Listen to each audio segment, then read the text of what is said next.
Pamana ng Cotabato. Sa bawat sulok ng lungsod ng Cotabato ay tila bagang humuhuni ang hangin ng pagbabago. Sa ilalim ng bituin ng Mindanao, naroroon ang sigaw ng pag-unlad. Tagumpay na nangingibabaw na sa bawat sulok ng lungsod ng Cotabato may mga nakatagong kwento. Kwento ng pag-asa o maging puot. Nakambal na nang saya ang lungkot. Na sa bawat pintong nagsasaray bagong bintanang nagbubukas. Tulad ng lungsod ng Cotabato. Nabalot man ng takot ang ilang lugar dahil sa dahas.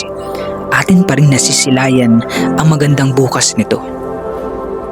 Pasasalamat sa pamumuno ni Mayor Bruce Matabalaw. Ang lungsod ay nagliwanag, tumatag, isang bagong umaga ang bumungad, isang pangarap ang tuluyang natupad. Mga daan sa simulay lubak-lubak. Ngayon ay tila agos ng Rio Grande de Mindanao. Tuloy ang pag-unlad. Mga gusali nagsitayuan, nagniningning at nagbibigay liwanag. Ang ekonomiya ay bumangot umarangkadang matatag. Ngunit sa kabila ng liwanag, may mga aninong nagtatago. May mga tinig na nagsasabing hindi sapat ang pagbabago. Mga kritiko ay nagmumura, nagpapahayag ng pangamba ng pag-unlad na ito'y tila isang panaginip lang. Na baka ka ako maglaho isang araw na parang bula. Na sa bawat proyekto ng kasalukuyang administrasyon ay tila alon ng pag-asa ng karagatang bughaw ng nasyon, mga batay may edukasyon, matibay na masisilayan. Ang kinabukasan ng hinubog ng kabataan ay puno ng pag-asa ng kasalukuyan. Subalit, bulyaw ng iba, mga pangakong napako, mga plano'y kulang, hindi sapat para sa lahat at wala raw totoo sa mga ito. Nasa kabila ng mga pininturahang haligi, parket museyong nagtatampok ng ating kasaysayan ay may mga pusong nagugutom naghahanap ng kasagutan. Mga matay naghahanap ng kapintasan, sinasabing ang progreso ay dahan-dahan. Ito'y kulang sa sigla na sa bawat hakbang pasulong may mga nagdududa.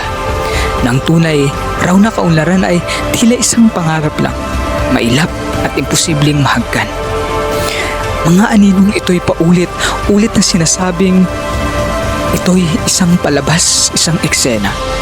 Na ang tunay na kalagayan ay tinatakpan lang raw ng makikinang na maskara na ang mga proyektong ito'y panandaliang aliw. Sa ilalim ng liwanag, ang dilim ng kahirapan ay mananatili. Subalit, ang hindi nila batid na ang kultura at kasaysayan ay pinagyaman, pamana ng mga ninuno'y hindi kinalimutan sa palasyo na para sa lahat. Ang museo na para sa lahat ay nakaukit ang ating kwento. Isang alaala ng kahapon, isang gabay sa hinaharap patungo sa masaganang pagbabago.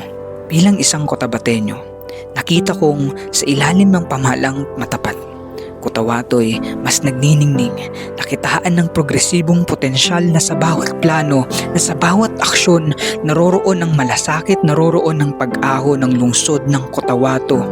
Sa puso ng Mindanao ay naging simbolo ng pag-asa ng pagbabago sa patnubay ni Bruce Matabalaw.